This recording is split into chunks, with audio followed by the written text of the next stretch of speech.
काय एकूणच आपल्याला जाणवलं आल्यावर? मुख्यमंत्री महोदय, तुम्हाला इथून आम्ही अपील करत आहोत. आम्ही त्र्यंबकेश्वर मध्ये आहोत. इथे आम्हाला सांगण्यात येत आहे की आपण कुंभसाठी पुढच्या वर्षीसाठी मोठा खर्च करत आहात.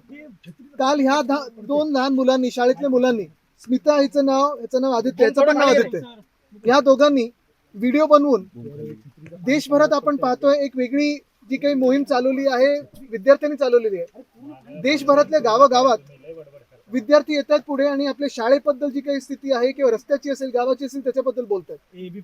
काल आम्ही आल्यानंतर, काल रात्री आम्ही पाहत होतो, काल रात्रीपासून डागडुजी सुरू झालेली आहे. आज आम्ही येणार आजचा दौरा म्हणून कालपासून डागडुजी सुरू झाली आहे. सकाळी कलेक्टर येऊन गेले, आमदार येऊन गेले, पण जे येऊन गेले ते तिथेच गावाच्या दाराआड येऊन गेले. आज ज्या रस्त्यावर आम्ही उभे आहोत तिथे आपण पहा परिस्थिती काय आहे. मी प्रेसला विनंती करीन, मी इथून थोडं पुढे निघाल्यानंतर आपण हे रस्त्याची पूर्ण हाल जे आहेत ते पाहावे. त्यानंतर इथून बांधावरनंही लहान मुलं चालत जातात, अनेकदा अनवाणी चालत जातात, कारण जी चपला आहेत त्या देखील फाटतात. आणि तिथे आम्ही पहिलं शाळेत गेल्यानंतर पाहिलं तर शाळेमध्ये वर्गखोल्या नाही आहेत, बाथरूम नाही आहेत. एका मंदिराच्या परिसरात एक वर्गखोली बसली होती, दुसरी वर्गखोली आहे, तिथे 3 वर्ग एकत्र बसतात. अक्षरशः शिक्षकांचे आणि विद्यार्थ्यांचे हाल आहेत.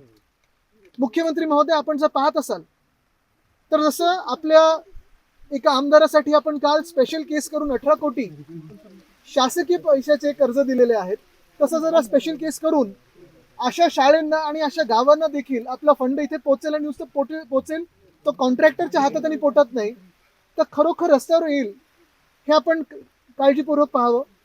जे मला इकडचे सरपंच आणि स्थानिक गावकरी सांगत होते ते हेच आहे.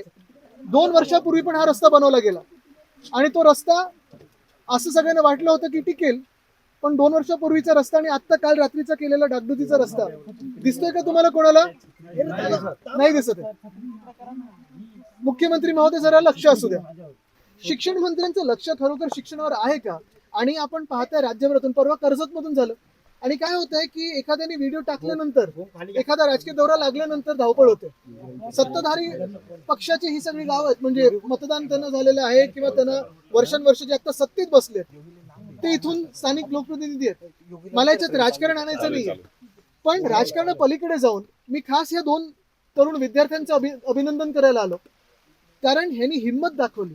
आणि अशीच विनंती करीन सगळ्या तरुण मित्रांची, देशभरातले असतील, आपल्या राज्यभरातले असतील, की आपण देखील असंच प्रश्न विचारत जा.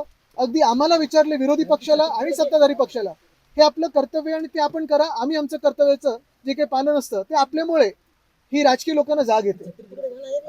नाशिक शहरात देखील आपण येणार आहोत. आदिवासी भागामध्ये असं संपूर्ण राज्यातली जर परिस्थिती बघितली तर 50% विद्यार्थी ते खाली झोपतात, त्यांना खाता नाहीयेत. आदिवासी विभागाचा निधी कुठे खर्च होतो हे सुद्धा कळत नाहीये. बिलकुल. आपल्याला आठवत असेल, मी मंत्री असताना, महाविकास आघाडीचं सरकार असताना दुष्काळी दौरा जेव्हा काढला होता तेव्हा अशाच ह्याच मतदारसंघांमध्ये अनेक गावांमध्ये गेलो होतो. कलेक्टर कदाचित त्यावेळीचे माझ्यासोबत आले होते. आणि एखाद्या मंत्र्याचा दौरा लागल्यानंतर अनेक ठिकाणी आपण पाहिलं. मग त्र्यंबकेश्वरला जिथे गुप्त गोदावरी पण मागून आहे वगैरे, तिथे ते मंदिरावरती अक्षरशः डोल्यांमधून लोकांना वरती खालती न्यायला लागायचं. मी येत होतो म्हणून रस्ता पहिला कच्चा बनवत होता.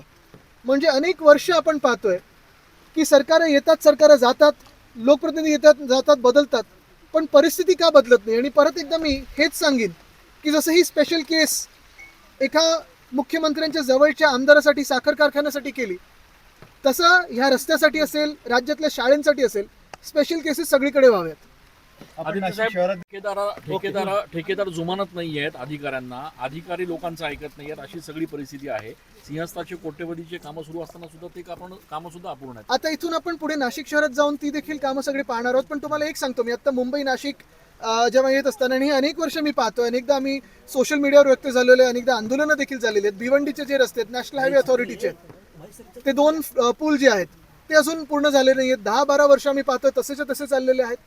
आणि ठेकेदाराने जर ऐकलं नाही तर कधी ना कधीतरी लोक ठोकेदार होणार आहेत, हे ठेकेदाराने लक्षात ठेवावं. Okay, yes sir.